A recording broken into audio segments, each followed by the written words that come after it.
अब हम मौलिक अधिकार के अलग अलग पक्षों की चर्चा करते हैं। पहले हम देखते हैं कि मौलिक अधिकार क्या है, फिर हम देखेंगे मौलिक अधिकार की पृष्ठभूमि क्या है।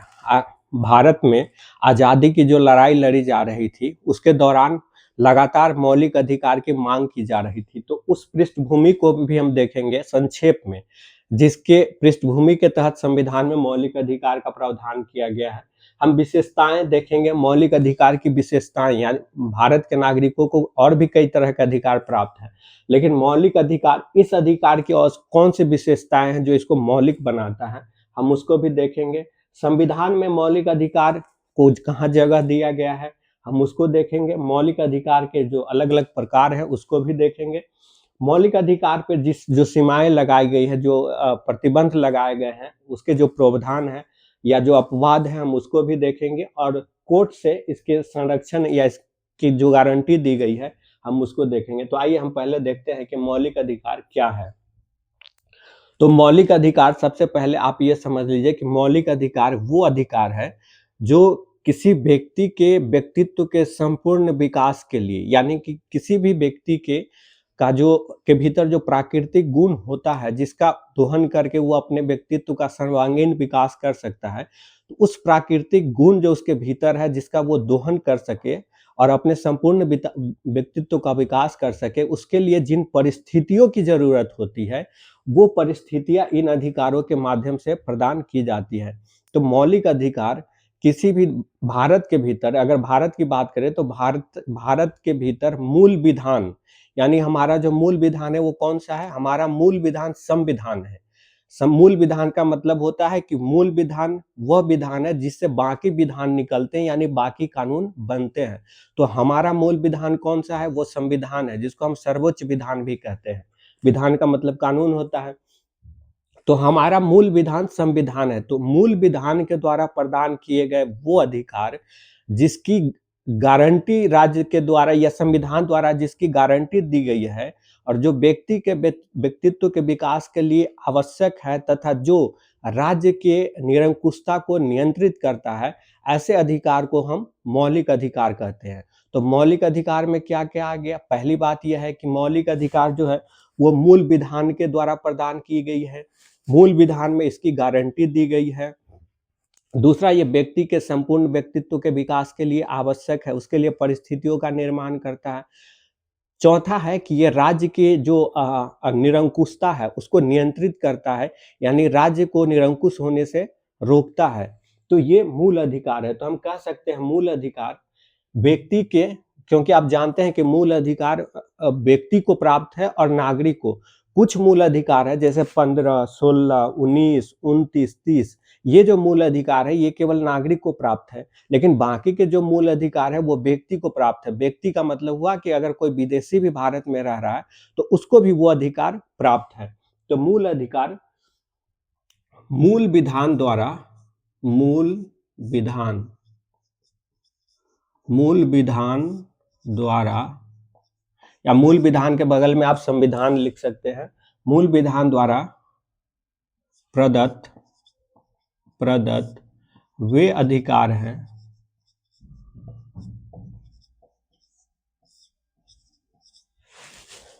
जिसकी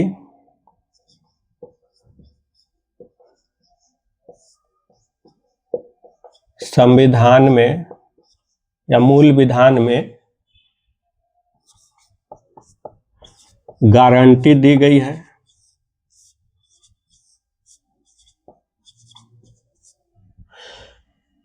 जो व्यक्ति के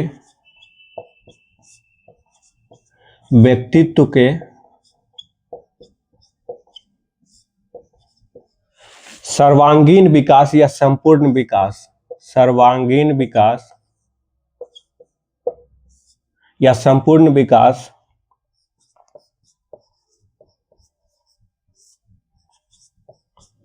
के लिए, विकास के लिए आवश्यक है, जो राज्य के निरंकुशता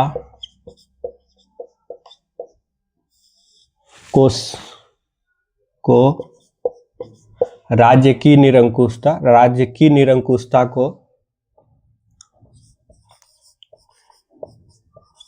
सीमित करता है तथा जिसके उल्लंघन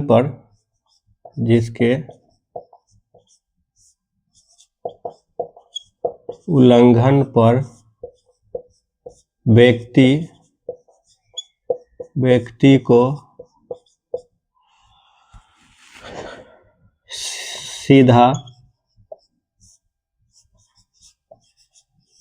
सुप्रीम कोर्ट या हाई कोर्ट जाने का अधिकार है। तो ये जो हमारा मौलिक अधिकार है उसका ये एक डिफिनीशन हुआ, व्यवस्थित डिफिनीशन, कि मौलिक अधिकार वे अधिकार है जो मूल विधान यानी संविधान द्वारा प्रदत्त वे अधिकार हैं जिसकी संविधान में गारंटी दी गई है, जो व्यक्ति के व्यक्तित्व के सर्वांगीण विकास के लिए आवश्यक है, जो राज्य की निरंकुशता को सीमित करता है तथा जिसके उल्लंघन पर व्यक्ति सीधा सुप्रीम कोर्ट या हाई कोर्ट जाने का अधिकार रखता है। यानी इसके उल्लंघन होने पर व्यक्ति सीधा सुप्रीम कोर्ट, आप जानते हैं अनुच्छेद 32 के अंतर्गत सुप्रीम कोर्ट और अनुच्छेद 226 के अंतर्गत हाई कोर्ट में जाने का अधिकार है। तो ये आपको इसका जो एक डिफिनीशन है वो याद रखना है। इसमें आपको ये ध्यान रखना है कि एक तो ये संविधान द्वारा इसकी गारंटी दी गई है, दूसरा बात है कि व्यक्ति के व्यक्तित्व के सर्वांगीण विकास के लिए आवश्यक है, तीसरी बात है कि ये राज्य की निरंकुशता को रोकता है और इसके लिए सीधा सुप्रीम कोर्ट या हाई कोर्ट जाने का अधिकार है। ये इसके कीवर्ड्स हैं, ये आप जरूर याद रखेंगे। तो ये रहा मौलिक अधिकार क्या है। अब हम आते हैं इसकी पृष्ठभूमि पे।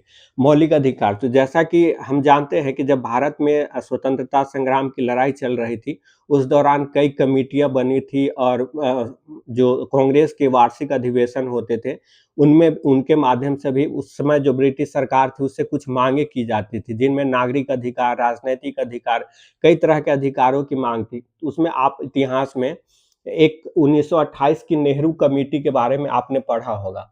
1928 की नेहरू कमेटी जो मोतीलाल नेहरू जी की अध्यक्षता में बनी थी। इस नेहरू कमेटी में मौलिक अधिकार का उल्लेख था और इस नेहरू कमेटी ने अपने मौलिक अधिकार का जो प्रस्ताव इसमें था उसके माध्यम से उसने ब्रिटिश सरकार से कुछ मौलिक अधिकारों की मांग की थी।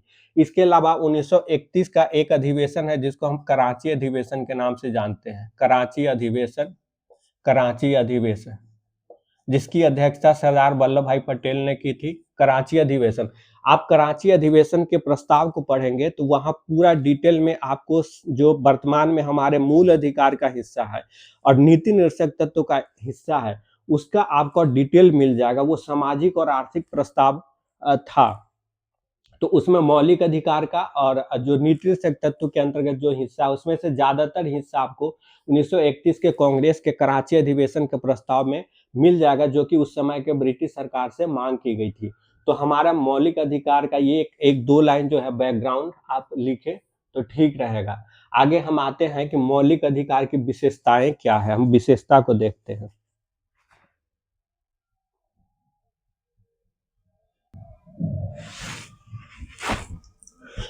इसकी विशेषताएं क्या क्या है। पहला है राजनीतिक लोकतंत्र। जो मौलिक अधिकार है वो भारत में राजनीतिक लोकतंत्र की स्थापना करता है, जबकि आप जानते हैं कि जो नीति निर्देशक तत्व वाला जो भाग है वो भारत में आर्थिक और सामाजिक लोकतंत्र की स्थापना करता है। ये मौलिक अधिकार जो है वो भारत की जो विधायिका है और कार्यपालिका उसकी तानाशाही, उसकी मनमानी को नियंत्रित करता है। यानी कि अगर विधायिका के द्वारा कोई ऐसा कानून बनाया जाए या कार्यपालिका के द्वारा कोई ऐसा आदेश जारी किया जाए जिससे कि व्यक्ति के या नागरिक के मौलिक अधिकारों का उल्लंघन हो रहा हो तो उसके खिलाफ सुप्रीम कोर्ट के पास अधिकार है कि वो उस पर विचार करे और उस कानून को रद्द करे या उस आदेश को रद्द करे। तो ये भारत में राजनीतिक लोकतंत्र की स्थापना करता है। दूसरा है संविधान संशोधन। देखिए, जो साधारण कानून है उसमें अगर बदलाव करना हो तो संसद में एक समान बहुमत से उसको बदला जा सकता है। लेकिन अगर मौलिक अधिकार में आपको कोई बदलाव करना हो, कोई संशोधन करना हो, तो इसके लिए विशेष प्रावधान अपनाया गया है, जिसे संविधान संशोधन कहते हैं, और संविधान संशोधन के लिए विशेष बहुमत की ज़रूरत होती है। तीसरी विशेषता है सुप्रीम कोर्ट और हाई कोर्ट में अगर आपको ऐसा लगता है, किसी व्यक्ति या किसी नागरिक को ऐसा लगता है कि उसके मौलिक अधिकार का उल्लंघन हो रहा हो, तो उसे अनुच्छेद 32 के अंतर्गत सीधे सुप्रीम कोर्ट और अनुच्छेद 226 के अंतर्गत सीधे हाई कोर्ट में जाने का अधिकार है। जबकि आपके बाकी के जो अधिकार है, अगर उसका उल्लंघन हो रहा हो तो आपको कहा जाता है कोर्ट के द्वारा, जब आप सुप्रीम कोर्ट और हाई कोर्ट में जाते हैं तो वहाँ आपको निर्देश दिया जा सकता है कि आप पहले लोअर कोर्ट में जाइए, उसके बाद हम देखेंगे। लेकिन अगर मौलिक अधिकार का उल्लंघन हो रहा है और इस संदर्भ में आप सुप्रीम कोर्ट में जाते हैं, तब सुप्रीम कोर्ट आपको ऐसा नहीं कर सकता कि आप पहले लोअर कोर्ट में जाइए। तो इसको सुप्रीम कोर्ट से में इसका संरक्षण गारंटी दी गई है। राज्य के विरुद्ध जो मौलिक अधिकार है वो मुख्य तौर पर राज्य के विरुद्ध प्राप्त है, लेकिन कुछ मौलिक अधिकार ऐसे हैं जो व्यक्ति के विरुद्ध भी प्राप्त है, जैसे अनुच्छेद आप 15 में देखेंगे तो उसमें कहा गया है कि मनोरंजन के स्थल, सार्वजनिक जो होटल होते हैं और या मंदिर है, इस तरह के जो चीज़ है, जो भले वो किसी व्यक्ति की संपत्ति हो, लेकिन वो व्यक्ति अगर सार्वजनिक रूप से सबके लिए खोले हुआ है, जैसे कोई दुकान है, कोई होटल है, अगर वो सबके लिए खोला गया है और वहाँ पे किसी के साथ अगर जाति के आधार पर या लिंग के आधार पर या भाषा के आधार पर भेदभाव किया जाएगा, तो वो उसके खिलाफ उसको सुप्रीम कोर्ट में जाने का अधिकार है। तो ये न सिर्फ राज्य के विरुद्ध प्राप्त है ये मौलिक अधिकार, बल्कि ये मौलिक अधिकार व्यक्ति के विरुद्ध भी प्राप्त है, कि व्यक्ति भी अगर कोई ऐसा एक्शन कर रहा है जिसे जाति, धर्म, लिंग, जन्म स्थान इन आधारों पर भेदभाव हो रहा है, तो उसके विरुद्ध भी कोर्ट जाने का अधिकार है। अगला है नकारात्मक प्रवृत्ति। मौलिक अधिकार की प्रवृत्ति नकारात्मक है, जबकि कहा जाता है कि जो ये नीतिरक्षक तत्व है उसकी प्रवृत्ति जो है सकारात्मक है। तो इसकी प्रवृत्ति नकारात्मक क्यों है? क्योंकि ये राज्य को कुछ नहीं करने का आदेश देता है। ये कहता है राज्य से कि आप ये नहीं कर सकते हैं, आप ये नहीं कर सकते हैं, इस आधार पर भेदभाव नहीं कर सकते हैं, तो इस आधार पे इसको नकारात्मक प्रवृत्ति का कहा जाता है। वाद योग्य है, हमने पहले ही आपको बताया कि इसका उल्लंघन होने पर आप सुप्रीम कोर्ट, हाई कोर्ट जा सकते हैं। निलंबन, मौलिक अधिकार असीमित नहीं है। ये असीमित नहीं, इसका मतलब है कि इस पर औचित्यपूर्ण प्रतिबंध लगाया जा सकता है। प्रतिबंध कैसा होना चाहिए? औचित्यपूर्ण हो, और ये औचित्यपूर्ण है या नहीं इसका परीक्षण जो है वो सुप्रीम कोर्ट और हाई कोर्ट के द्वारा किया जाता है। तो अनुच्छेद जो मौलिक अधिकार है इसमें जो 2 अनुच्छेद है 20 और 21, उसको छोड़ करके बाकी अनुच्छेद के जो प्रावधान है उसको राष्ट्रीय आपातकाल के दौरान उसको निलंबित, राष्ट्रपति के आदेश से निलंबन उसका किया जा सकता है, यानी उसके इम्प्लीमेंटेशन को रोका जा सकता है। तो ये हमने आपको देखा मौलिक अधिकार की प्रमुख विशेषताएं हैं। अब आप देखते हैं संविधान में मौलिक अधिकार के लिए स्थान क्या है। तो सबसे पहले आप ये जानिए कि भारत के संविधान में मौलिक अधिकार का जो प्रावधान है इसको अमेरिका से प्रेरित होकर के लिया गया है। अमेरिकी संविधान की प्रेरणा से मौलिक अधिकार को भारत के संविधान में लिया गया है, और ये भारत के संविधान के भाग 3 में, भारतीय संविधान के भाग 3 में अनुच्छेद 12 से 35 तक, अनुच्छेद 12 से 35 तक में इसका उल्लेख है। अनुच्छेद 12 से 35 तक में इसका उल्लेख है। तो ये अमेरिका के संविधान से की प्रेरणा से यहाँ शामिल किया गया है। भाग 3 में इसे अनुच्छेद 12 से 35 तक में उल्लेख किया गया, इसीलिए भाग 3 को भारतीय संविधान का मैग्ना कार्टा कहा जाता है। भाग 3 को भारतीय संविधान का मैग्ना कार्टा कहा जाता है। तो ये स्थान है। अब हम इसके प्रकार को देखते हैं।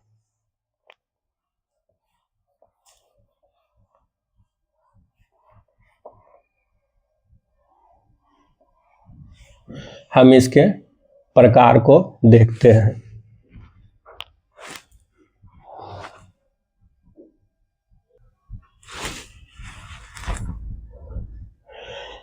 मौलिक अधिकार के प्रकार को हम देखते हैं। तो मौलिक अधिकार में जैसा कि आप जानते हैं कि जब भारत का संविधान लागू हुआ था उस वक्त मूल अधिकारों की कुल संख्या 7 थी, जिसके अंतर्गत क्या क्या था? समता का अधिकार, स्वतंत्रता का अधिकार, शोषण के विरुद्ध अधिकार, धार्मिक स्वतंत्रता का अधिकार, संस्कृति और शिक्षा संबंधी अधिकार, संपत्ति का अधिकार और संवैधानिक उपचारों का अधिकार। समता के अधिकार का उल्लेख अनुच्छेद 14 से लेकर के 18 तक है। स्वतंत्रता का 19 से 22 तक है। शोषण के विरुद्ध अधिकार अनुच्छेद 23-24 में है।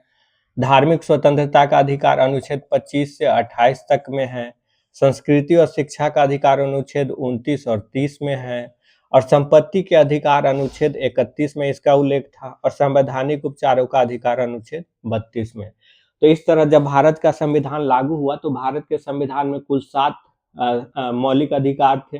लेकिन आप जानते हैं कि 1978 ईस्वी में 44वें संविधान संशोधन के द्वारा 44वें संविधान संशोधन के माध्यम से संपत्ति के अधिकार को मूल अधिकार के वाले हिस्से से हटा दिया गया और इसको भारतीय संविधान के भाग 12 के अंतर्गत अनुच्छेद 300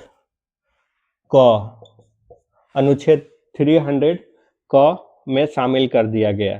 तो इसको 1978 में 44वें संविधान संशोधन के माध्यम से अनुच्छेद 300 के अंतर्गत शामिल कर दिया गया संपत्ति के अधिकार को। तो ये अब मौलिक अधिकारों की संख्या कितनी बच गई है? सिर्फ 6 बच गई है। मौलिक अधिकारों की संख्या सिर्फ 6 बच गई है। तो ये मौलिक अधिकार रहा। मौलिक अधिकार के प्रकार अब हम एक एक करके हर मौलिक अधिकार जो है, समता का अधिकार, तो इन सारे मौलिक अधिकारों के जो प्रावधान है उसका विस्तार से उसका चर्चा करेंगे। लेकिन ये 14 से 18 यहाँ लिखा गया है, तो कुल 14 से लेकर के आपका 32 तक होता है। लेकिन जैसा कि हमने आपको पहले बताया था कि अनुच्छेद 12 से 35 तक में मौलिक अधिकार का उल्लेख है।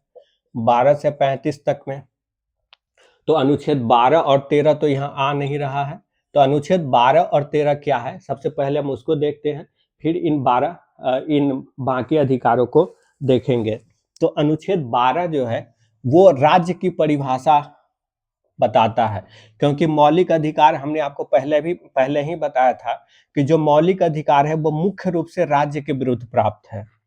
मुख्य रूप से राज्य के विरुद्ध, हालांकि कुछ मौलिक अधिकार है वो व्यक्ति के विरुद्ध भी प्राप्त है, लेकिन मोटे तौर पे ये राज्य के विरुद्ध प्राप्त है। तो राज्य का मतलब क्या हुआ, और मौलिक अधिकार के मामले में राज्य की जो संस्था है उसमें अंतर्गत कौन कौन सी संस्थाएं आती है उसका वर्णन है।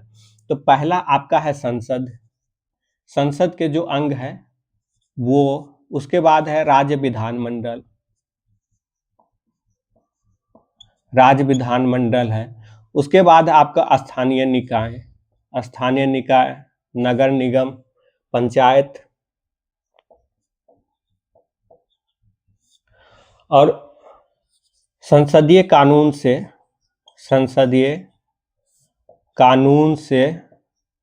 बनी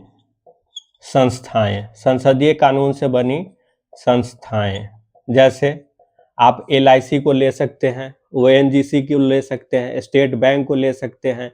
इस तरह की कोई भी संस्था जो संसद के कानून से बना है या जो सरकार के अधीन में है, सरकारी नियंत्रण में संचालित हो रहा है, तो ये सारी जो संस्थाएं हैं ये राज्य के परिभाषा के अंतर्गत आता है। ये सब अनुच्छेद 12 के अंतर्गत राज्य की परिभाषा में आता है।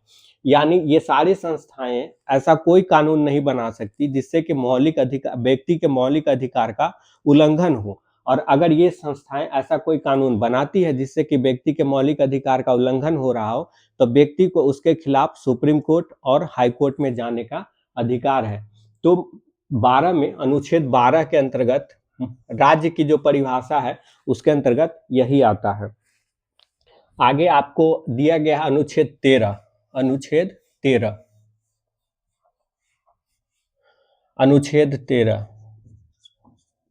13 क्या कहता है?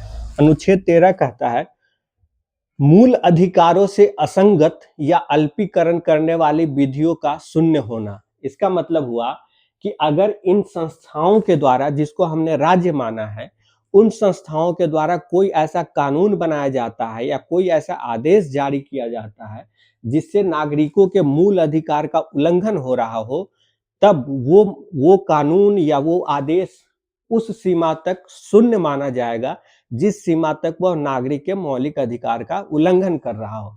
यानी अगर कोई कानून बना दिया गया या कोई आदेश जारी कर दिया गया, तो ये आदेश जहां तक मौलिक अधिकार का उल्लंघन कर रहा हो, मौलिक अधिकार का उल्लंघन कर रहा हो, वहां तक सुप्रीम कोर्ट और हाई कोर्ट के पास ये अधिकार है कि उसको शून्य यानी वहां तक इसको समाप्त कर दिया जाएगा। वो वाला हिस्सा लागू नहीं रहेगा जो हिस्सा उस कानून या आदेश का नागरिक के मौलिक अधिकारों का उल्लंघन करता है।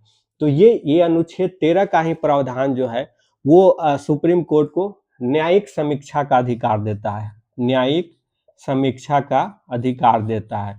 इसी आधार पर सुप्रीम कोर्ट संसद, विधानमंडल के द्वारा या इस तरह की संस्थाओं द्वारा बनाए गए कानून या आदेश की संवैधानिकता का परीक्षण करती है सुप्रीम कोर्ट, और वो ये देखती है कि जो कानून बनाया गया है वो संविधान के मुताबिक है या नहीं है, और जिस सीमा तक वो संविधान का उल्लंघन कर रहा होता है उस सीमा तक उसको शून्य घोषित कर दिया जाता है। तो ये अनुच्छेद 12 है। अनुच्छेद 13, अनुच्छेद 12 हमने देखा राज्य की परिभाषा, क्योंकि जो मूल अधिकार है वो राज्य के विरुद्ध ही प्राप्त है, तो राज्य में कौन कौन सी संस्थाएं आती है। अनुच्छेद 13 मूल अधिकार किस स्थिति में अगर उल्लंघन हो रहा हो किसी कानून या आदेश द्वारा तो उसका क्या होगा, और इसी के अंतर्गत अनुच्छेद 13 किस तरह सुप्रीम कोर्ट को न्यायिक समीक्षा का अधिकार प्रदान करता है। इसके बाद जो है समता का अधिकार, हम उसकी चर्चा करते हैं।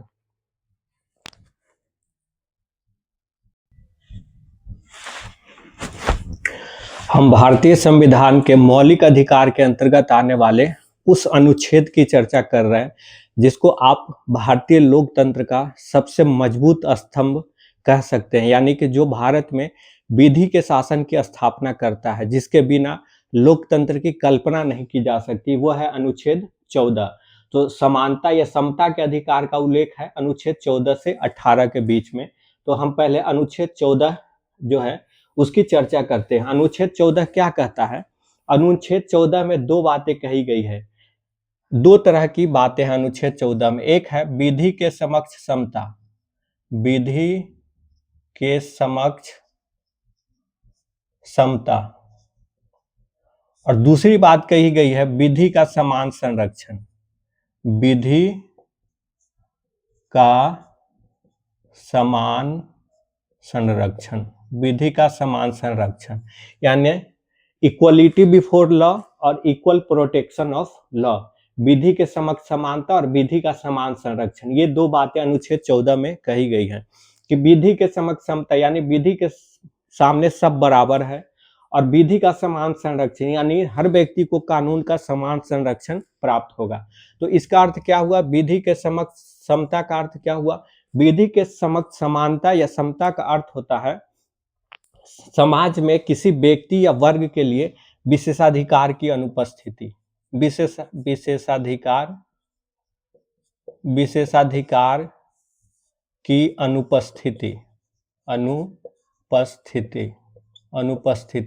यानी समाज के भीतर ऐसा कोई भी व्यक्ति या ऐसा कोई भी वर्ग नहीं होगा जिसको बाकियों की तुलना में विशेष अधिकार प्राप्त हो। तो एक है विशेषाधिकार की अनुपस्थिति, दूसरा है विधि से ऊपर कोई नहीं, विधि से ऊपर कोई नहीं यानी कानून से ऊपर कोई नहीं है। और तीसरी बात इसमें कही गई है कि विधि न्यायालय के सामने विधि न्यायालय द्वारा समान व्यवहार किया जाएगा, विधि न्यायालय द्वारा समान व्यवहार किया जाएगा। तो विधि के समक्ष समानता इक्वलिटी बिफोर लॉ का तीन मतलब होता है। एक तो समाज में किसी व्यक्ति या वर्ग के लिए कोई विशेषाधिकार नहीं होगा दूसरे की तुलना में। दूसरा है कि विधि कानून के ऊपर कोई नहीं होगा, सब कानून से ही चलेगा। और तीसरा है विधि न्यायालय यानी जो भारत की न्यायपालिका है वहां सबके साथ समान व्यवहार किया जाएगा। ये 3 बातें विधि के समक्ष समानता में कही गई है। और ये जो है विधि का समान संरक्षण। अब विधि का समान संरक्षण क्या हुआ?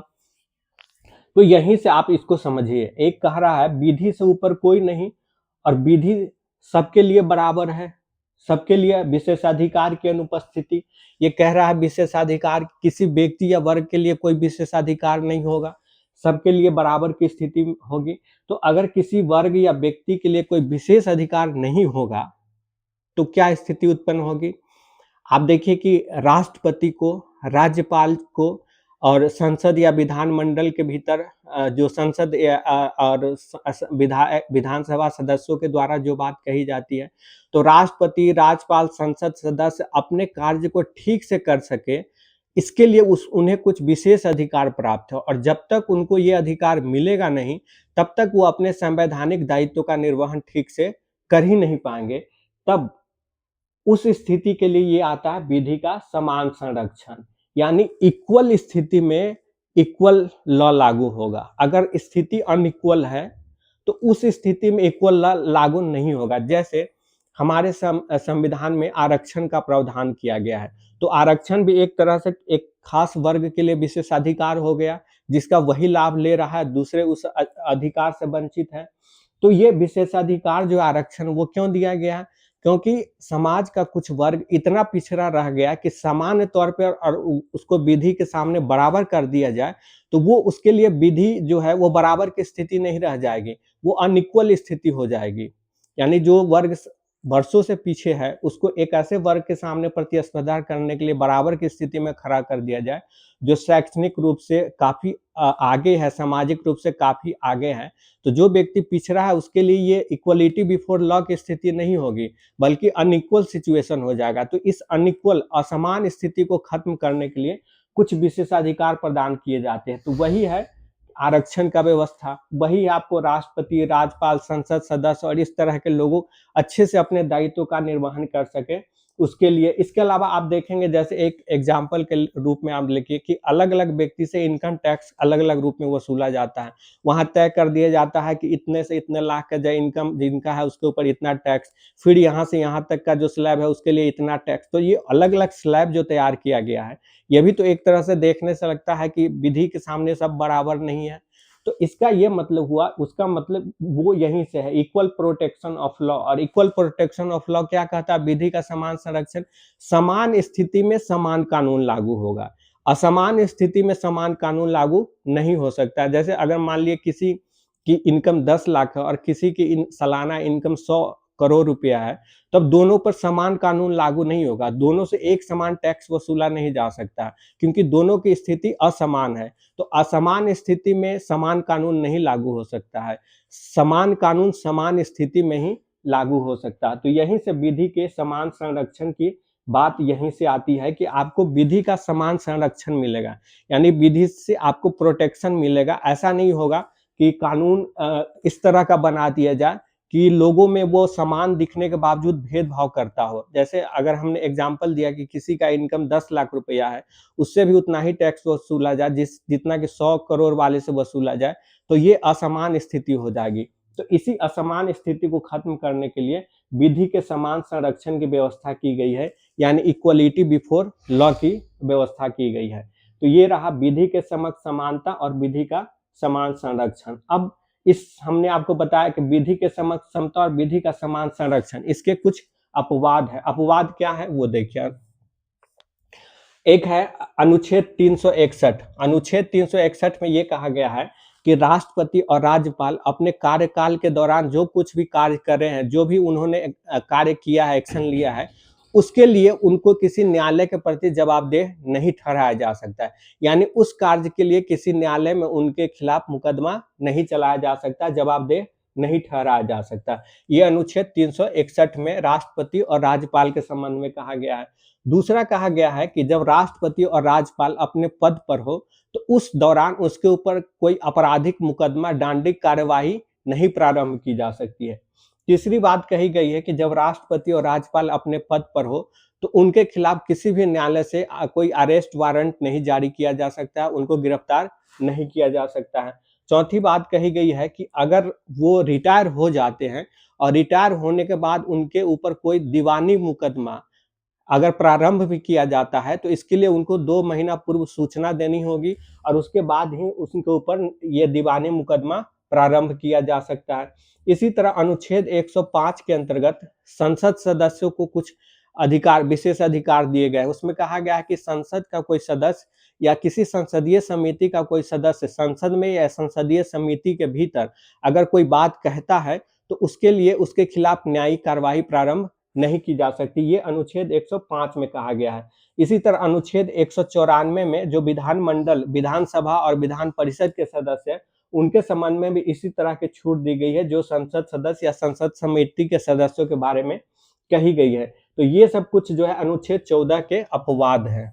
ये अपवाद है। जैसे हमने कहा था कि विधि के समक्ष समता का अर्थ हुआ कि विशेष किसी व्यक्ति या किसी वर्ग के लिए विशेषाधिकार नहीं होगा, लेकिन इनको देख करके आपको लगेगा कि यहाँ तो कुछ लोगों को विशेष अधिकार प्राप्त है। तो ये जो विशेष अधिकार है ये अपवाद स्वरूप है और ये अपवाद इसीलिए है ताकि ये इन पदों पर बैठे हुए व्यक्ति अपने कार्यों का ठीक से निर्वहन कर सके, संविधान और लोकतंत्र ठीक से संचालित हो सके, इसके लिए ये छूट दी गई है इनको। तो ये हमने देखा अनुच्छेद 14 के अंतर्गत 2 बातें, विधि के समक्ष समानता और विधि का समान संरक्षण। विधि के समक्ष समानता का अर्थ विशेषाधिकार की अनुपस्थिति, विधि के सामने, कानून के सामने सब बराबर है और न्यायालय द्वारा सबके सामने सबके साथ समान व्यवहार किया जाएगा। विधि का समान संरक्षण, हमने आपको बताया कि इक्वल स्थिति में ही इक्वल लॉ लागू हो सकता है, असमान स्थिति में समान कानून नहीं लागू हो सकता है। जैसे हमने आपको एग्जाम्पल, इनकम का एग्जाम्पल दे करके बताया। तो ये विधि के समक्ष समता और विधि का समान संरक्षण, ये अनुच्छेद 14 का 2 इंपॉर्टेंट पिलर है। अब हम अनुच्छेद 14 के बाद अनुच्छेद 15 को देखते हैं।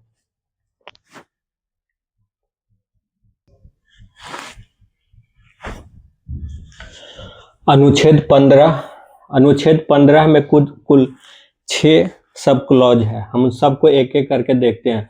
अनुच्छेद 15 का एक क्या कह रहा है?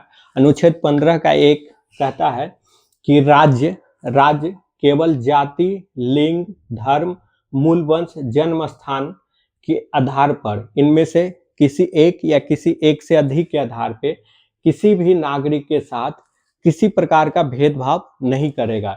यानी कि राज्य इन आधारों पे, जाति के आधार पे, लिंग के आधार पे, धर्म के आधार पे, मूल वंश और जन्म स्थान के आधार पर किसी नागरिक के साथ कोई भेदभाव नहीं करेगा।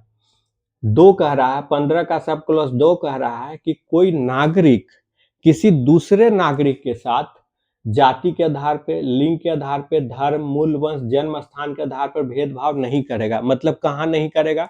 जैसे सार्वजनिक जो स्थल है, जैसे होटल हो गया, मनोरंजन के साधन हो गया, तालाब हुआ, कुआं हुआ, स्नान घाट हुआ, इस तरह के जो भी चीज है जो भले वो प्राइवेट हो या राज्य द्वारा आंशिक रूप से संचालित हो, जहां कुछ फंडिंग राज्य दे रहा हो और कुछ निजी व्यक्ति की भी फंडिंग हो या वो पूर्णतः निजी फंडिंग हो से चल रहा हो, लेकिन वो सब लोगों के लिए खुला हुआ हो, तब वहां पे कोई नागरिक किसी दूसरे नागरिक के साथ इन आधारों पे कोई भेदभाव नहीं कर सकता है।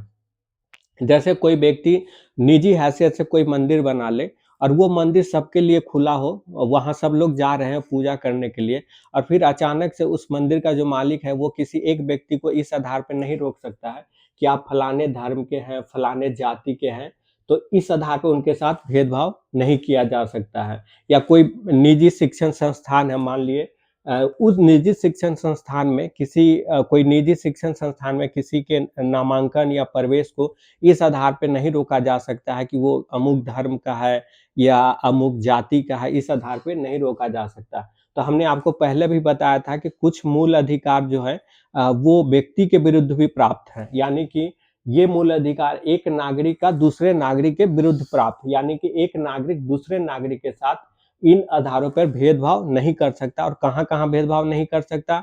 इस तरह के जो सार्वजनिक स्थल है, होटल है, मनोरंजन के साधन है, तालाब है, कुआं है, स्नान घाट है, मंदिर है, इन स्थानों पर भेदभाव नहीं कर सकता। आगे आता है, अब आगे के जो प्रोविजन है वो इनके अपवाद है। हमने आपको पहले भी बताया था कि हर मौलिक अधिकार के कुछ अपवाद हैं। तो अब यहाँ तो कह रहा है कि जाति, लिंग, धर्म, मूल वर्ष, जन्म स्थान के आधार पे राज्य कोई भेदभाव नहीं करेगा। लेकिन यहाँ कह रहा है, सब क्लॉज 3 में कह रहा है कि राज्य महिलाओं और बच्चों के लिए कुछ विशेष प्रावधान कर सकता है।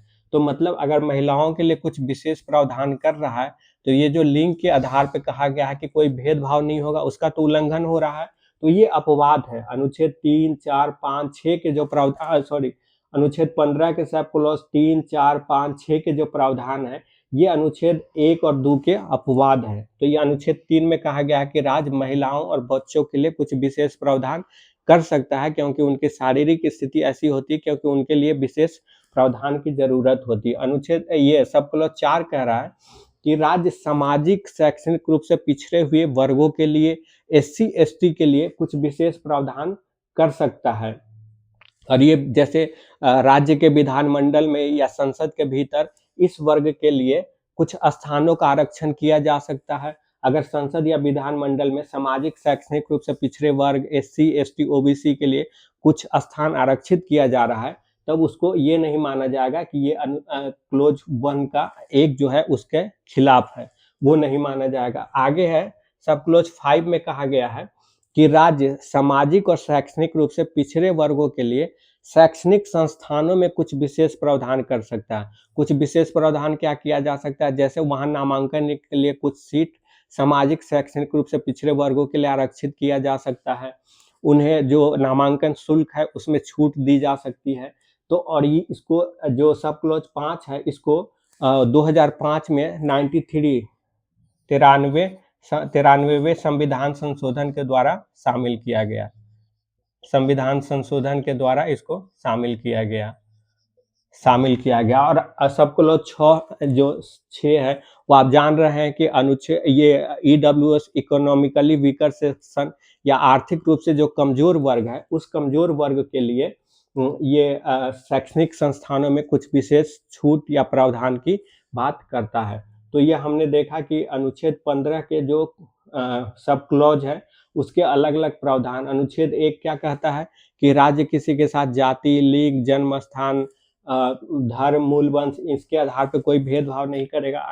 सब क्लॉज 2 कहता है कि एक नागरिक दूसरे नागरिक के साथ इस तरह का कोई भेदभाव नहीं करेगा। 3 कहता है कि राज्य कुछ विशेष प्रावधान कर सकता है महिलाओं और बच्चों के लिए। 4 कहता है कि राज्य सामाजिक और शैक्षणिक रूप से पिछड़े वर्गों के लिए कुछ विशेष प्रावधान कर सकता है। 5 कहता है कि सामाजिक और शैक्षणिक रूप से पिछड़े वर्गों के लिए शैक्षणिक संस्थानों में कुछ प्रावधान किया जा सकता है। और 6 कहता है कि आर्थिक रूप से जो कमजोर वर्ग है उसके लिए शैक्षणिक संस्थानों में कुछ प्रावधान किया जा सकता है। तो ये रहा आपका अनुच्छेद 15। अब हम अनुच्छेद 16 को देखते हैं।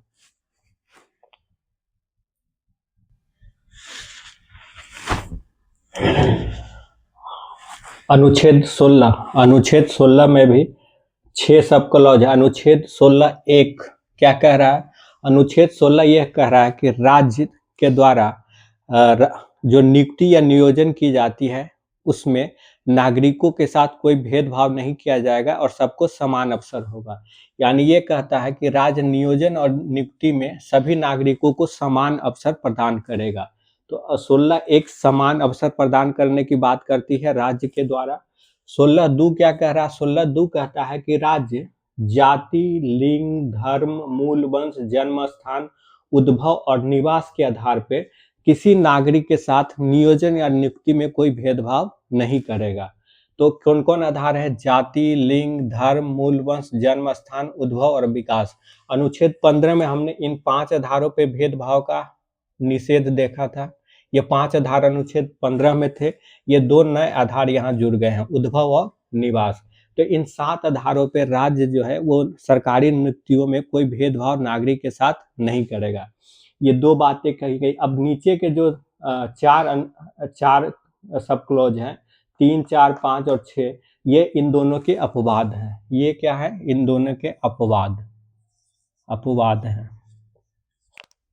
अपवाद 3 में क्या है? आप यहाँ देख लिए कि राज्य ये 16(2) कह रहा है कि राज्य जो है वो निवास के आधार पर कोई भेदभाव नहीं करेगा सरकारी नियुक्तियों में। लेकिन आप जानते हैं कि अलग अलग राज्यों में डोमिसाइल पॉलिसी लागू की गई है।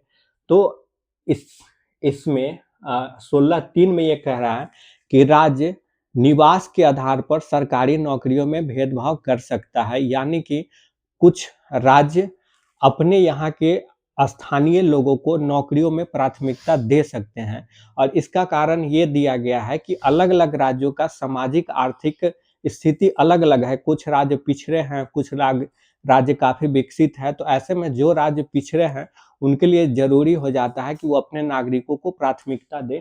तो इसके आधार पर, निवास के आधार पर कोई राज्य अपने यहाँ भेदभाव कर सकता है, और ये जो भेदभाव है, इसको सकारात्मक भेदभाव कहा जाता है, नकारात्मक नहीं।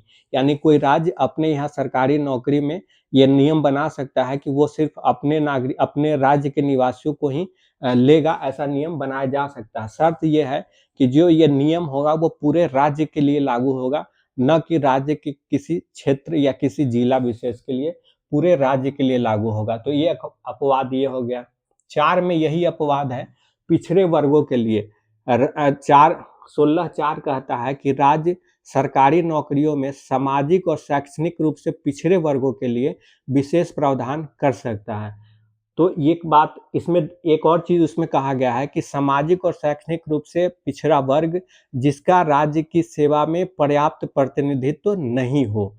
यानी इसमें 2 शर्तें जोड़ी गई है। विशेष प्रावधान, अगर सरकारी नौकरियों में मान लिया आरक्षण का विशेष प्रावधान किया जाता है, तो वहाँ 2 शर्त पूरा होना आवश्यक है। जिनके लिए आरक्षण दिया जा रहा है, वो सामाजिक और शैक्षणिक रूप से पिछड़े वर्ग से हो, और दूसरा, सरकारी नौकरियों में उनका पर्याप्त प्रतिनिधित्व नहीं हो। इन 2 बातों को ध्यान में रखना है। जो 5 का अपवाद है, वो धर्म से जुड़ा हुआ मामला है। यहाँ कहा जा रहा है कि धर्म के आधार पे भेदभाव नहीं होगा, लेकिन यहाँ कहा जा रहा है कि कोई ऐसा संस्थान हो, धार्मिक संस्थान हो, वहाँ किसी पद पे नियुक्ति हो, तो उस धार्मिक संस्थानों में उस धर्म से जुड़े हुए लोगों को प्राथमिकता दी जा सकती है, या ऐसा नियम बनाया जा सकता है कि केवल वहाँ उस पद पे उस धर्म से जुड़े लोग ही नियुक्त हो सकते हैं। तो ये धर्म के मामलों में अपवाद है।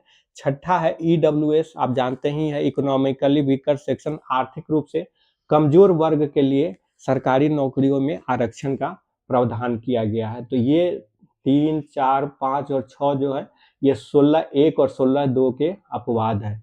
तो ये रहा अनुच्छेद 16। और अनुच्छेद 16 की यही जो प्रावधान है, पिछड़े वर्ग और ईडब्ल्यूएस, इसी के आधार पे आरक्षण का प्रावधान किया गया है। और निवास के आधार पे डोमिसाइल पॉलिसी भी अलग-अलग राज्यों के द्वारा लागू किया जाता है। तो वह भी एक तरह से अपने राज्य के निवासियों के लिए सीट आरक्षित करने की ही व्यवस्था है।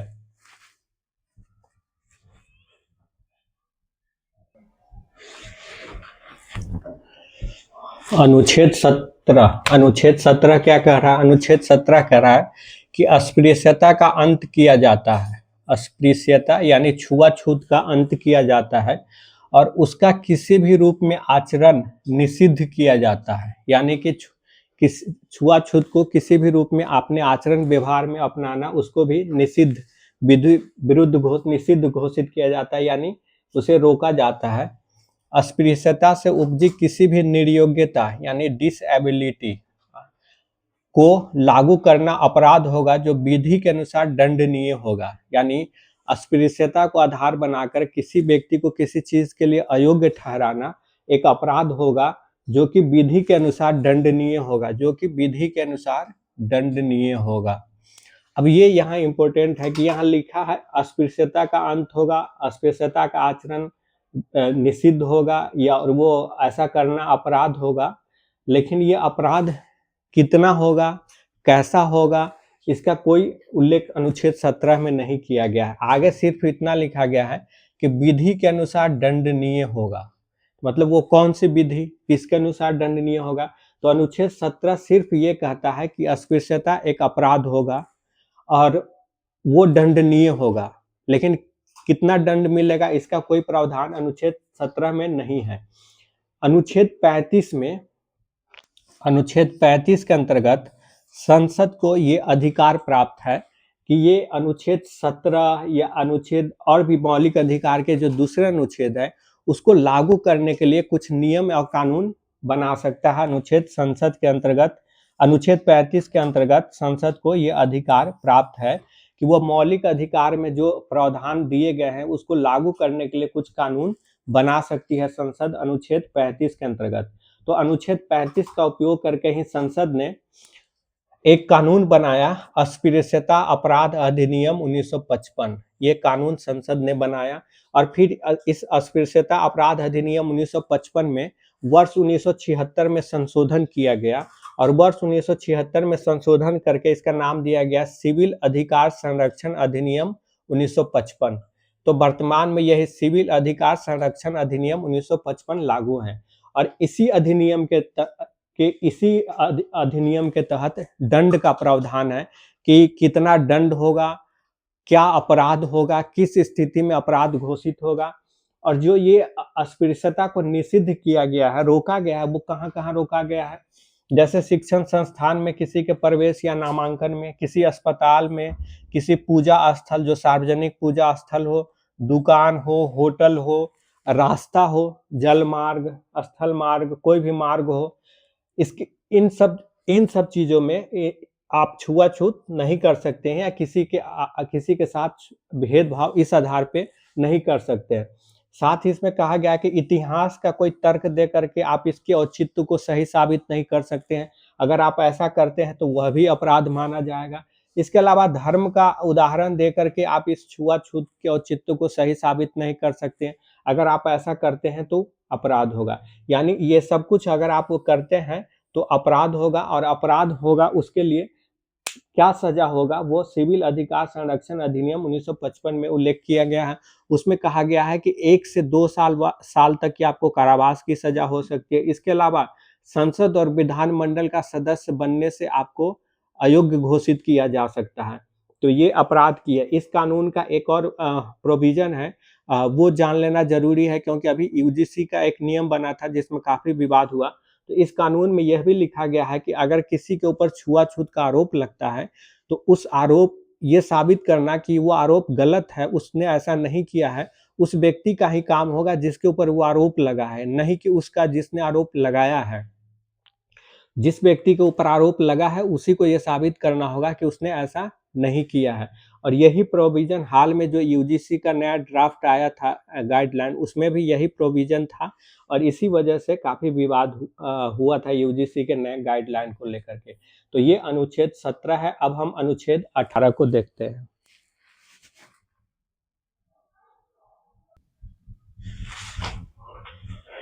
अनुच्छेद 18 उपाधियों का अंत। अनुच्छेद 18 कहता है उपाधियों का अंत।